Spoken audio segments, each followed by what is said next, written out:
बोलो भोलेनाथ भगवान की जय, माता पार्वती नंदी बाबा की जय। श्री शिवाय नमस्तुभ्यम, श्री शिवाय नमस्तुभ्यम, श्री शिवाय नमस्तुभ्यम, श्री शिवाय नमस्तुभ्यम। भक्तगण भगवान शिव कथा के रस तत्व का ध्यान से श्रवण करें एवं भगवान शिव पर दृढ़ भरोसा करें। आपके समस्त कार्य भगवान की कृपा से पूर्ण होंगे। बोलो भोलेनाथ भगवान की जय, माता पार्वती नंदी बाबा की जय। श्री शिवाय नमस्तुभ्यम, श्री शिवाय नमस्तुभ्यम। अथ षोडशो अध्याय महाकालेश्वर ज्योतिर्लिंग के प्राकट्य का वर्णन। ऋषि बोले, हे सूत जी, आप व्यास जी की कृपा से सब कुछ जानते हैं। इन ज्योतिर्लिंगों की कथा सुनकर हमें तृप्त नहीं हो रही है, अतः हे प्रभु, हम लोगों पर विशेष रूप से अतुलनीय कृपा करके अब आप तीसरे ज्योतिर्लिंग का वर्णन कीजिए। सूत जी बोले, हे ब्राह्मणों, आप श्रीमानों की संगत प्राप्त कर मैं धन्य एवं कृतकृत हो गया, क्योंकि सज्जनों की संगत धन्य होती है। अतः मैं इसे अपना सौभाग्य मानकर पवित्र पाप का नाश करने वाली तथा दिव्य कथा को कहूँगा। आप लोग आदर पूर्वक सुनिए।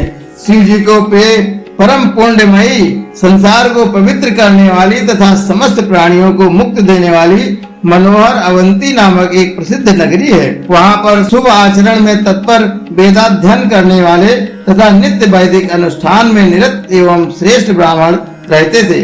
वे ब्राह्मण नित्य अग्निहोत्र करते हुए और शिव पूजा में संलग्न रहते थे। वे प्रतिदिन पार्थिव लिंग का पूजन करते थे। उन वेद प्रिय ब्राह्मण ने सारे कर्मों का फल प्राप्त कर भली भांति ज्ञान परायण होकर अंत में सज्जनों की गति प्राप्त की। हे मुनीश्वरों, उनके चारों पुत्र भी उसी प्रकार शिव पूजा में तत्पर तथा सदा माता पिता की आज्ञा मानने वाले थे। उनमें सबसे बड़ा देव प्रिय, उसके बाद प्रिय मेधा, तीसरा सुकृत नाम वाला और चौथा धर्मनिष्ठ सुव्रत था। उनके पुण्य प्रताप से पृथ्वी पर सुख बढ़ रहा था। जैसे शुक्ल पक्ष में चंद्रमा बढ़ता है, उसी प्रकार उनके सुखदायक गुण भी वहाँ निरंतर बढ़ रहे थे। उस समय वह नगरी ब्रह्म तेज से संपन्न हो गई। हे श्रेष्ठ द्विजों, इसी बीच वहाँ जो उत्तम घटना घटी उसे सुनिए। जैसा कि मैंने सुना है वैसा कह रहा हूँ। रत्नमाल पर्वत पर दूषण नामक एक महान असुर रहता था। धर्म से द्वेष करने वाला वह महाबलवान दैत्यराज ब्रह्मा जी के वरदान से जगत को तुच्छ समझता था। उसने देवगणों को पराजित कर उन्हें उनके स्थान से निकाल दिया। उस दुष्ट ने पृथ्वी पर सभी प्रकार के वेद धर्मों तथा स्मृत धर्मों को उसी प्रकार नष्ट कर दिया जैसे सिंह खरगोशों को नष्ट कर देता है। जितने भी वेद धर्म थे उन सबको उसने नष्ट कर दिया और प्रत्येक तीर्थ तथा क्षेत्र से धर्म को दूर हटा दिया। एकमात्र रम्य अवंती नगरी ही दिखाई दे रही थी जहाँ वैदिक धर्म अभी प्रतिष्ठित है। ऐसा विचार कर उसने जो किया उसे आप लोग सुने। उस महान असुर दूषण ने बहुत बड़ी सेना लेकर वहाँ रहने वाले सभी ब्राह्मणों को उद्देश्य करके चढ़ाई कर दी। वहाँ आकर विप्रदोही एवं महाकल उस दैत्येंद्र ने अपने 4 दैत्यराज श्रेष्ठ सेनापतियों को बुलाकर यह वचन कहा। दैत्य बोला, हे दुष्ट ब्राह्मण, मेरी आज्ञा का पालन क्यों नहीं करते हैं? अतः मेरे विचार से वेद धर्म में तत्पर ये सब दंड के योग्य हैं। हे दैत्य सत्तमो, मैंने संसार में सभी देवताओं तथा राजाओं को पराजित कर दिया है। क्या इन ब्राह्मणों को बस में नहीं किया जा सकता है? यदि ये लोग जीना चाहते हैं तो शिव धर्म तथा वेदों के परम धर्म का त्याग कर सुख प्राप्त करें, अन्यथा इनके जीवित रहने में संशय हो जाएगा। मैं यह सत्य कहता हूँ, तुम लोग निशंक होकर इस कार्य को करो।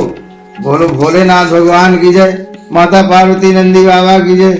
श्री शिवाय नमस्तुभ्यम, श्री शिवाय नमस्तुभ्यम। सूत जी बोले, इस प्रकार विचार कर वे चारों दैत्य चारों दिशाओं में प्रलयकालीन अग्नि के समान प्रज्वलित हो उठे। तब दैत्यों के इस प्रयास को सुनकर भी उस समय शिव ध्यान परायण उन ब्राह्मणों को कुछ भी दुख नहीं हुआ। उस समय वे ब्राह्मण शिव ध्यान से रेखा मात्र भी विचलित नहीं हुए और धैर्य धारण किए रहे। शिव जी के आगे वे बेचारे दैत्य क्या हैं? इसी बीच वह उत्तम नगरी दैत्यों से व्याप्त हो गई। तब उन दैत्यों से पीड़ित सभी लोग ब्राह्मणों के पास आए। लोग बोले, हे स्वामियों, अब क्या करना चाहिए?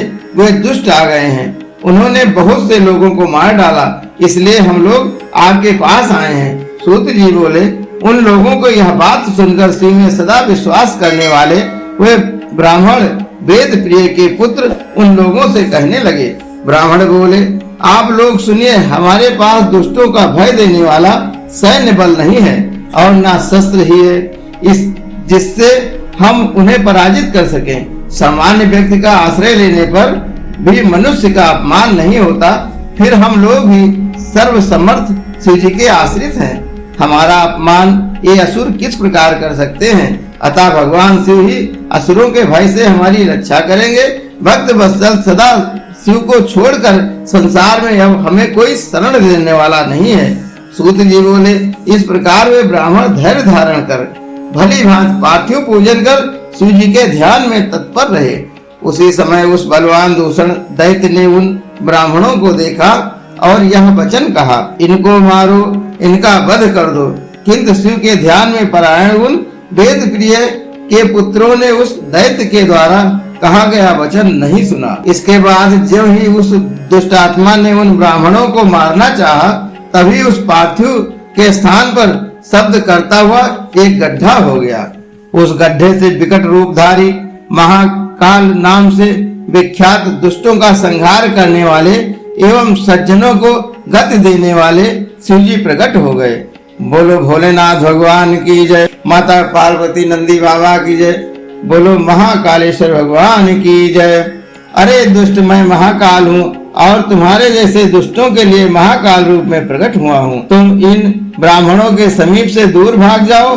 ऐसा कहकर महाकाल शंकर ने हुंकार मात्र से ही सैन्य सहित उस दूषण को शीघ्र भस्म कर दिया। उन्होंने कुछ सैनिकों को मार डाला और कुछ सेना भाग गई। उन परमात्मा शिव ने वहीं पर दूषण का वध कर दिया।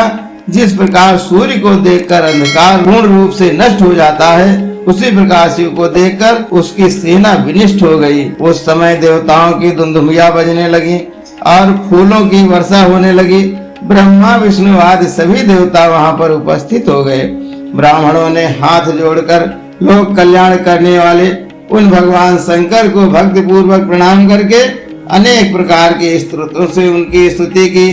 काल मौत वो मरे जो काम करे चंडाल का, काल उसका क्या बिगाड़े जो भक्ति हो महाकाल का।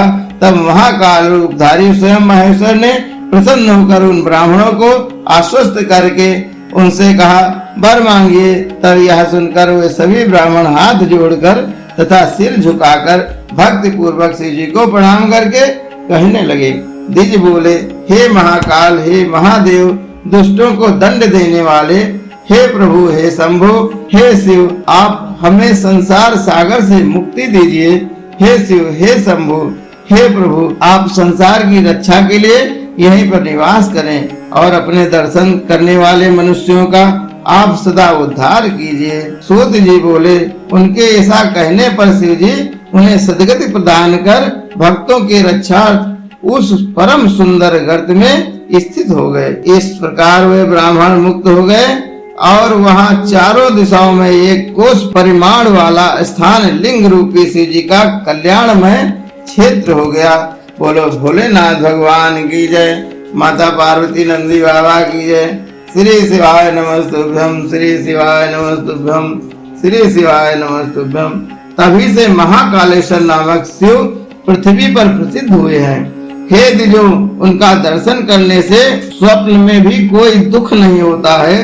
जो मनुष्य जिस जिस कामना की अपेक्षा करके उस लिंग की उपासना करता है, वह उस मनोरथ को प्राप्त कर लेता है और परलोक में मोक्ष भी प्राप्त करता है। हे सुब्रतो, महाकाल की उत्पत्ति तथा उनका महत्व मैंने कह दिया। अब आप लोग और क्या सुनना चाहते हैं? बोलो महाकालेश्वर बाबा की जय, बोलो महाकालेश्वर बाबा की जय। हर खाली न जाता कोई दर से तुम्हारे, खाली न जाता कोई दर से तुम्हारे। मैं भी खड़ी हूँ नन्हे माहे पसारे, अपने हृदय से लगा लो, गिरा जा रहा हूँ, उठा लो प्रभु अब अपने दरबार से न टालो। गिरा जा रहा हूँ, उठा लो। हर हर महादेव, हर हर महादेव, हर हर महादेव।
कर्पूरगौरं करुणावतारं संसारसारं भुजगेन्द्रहारं सदा वसन्तं हृदयारविन्दे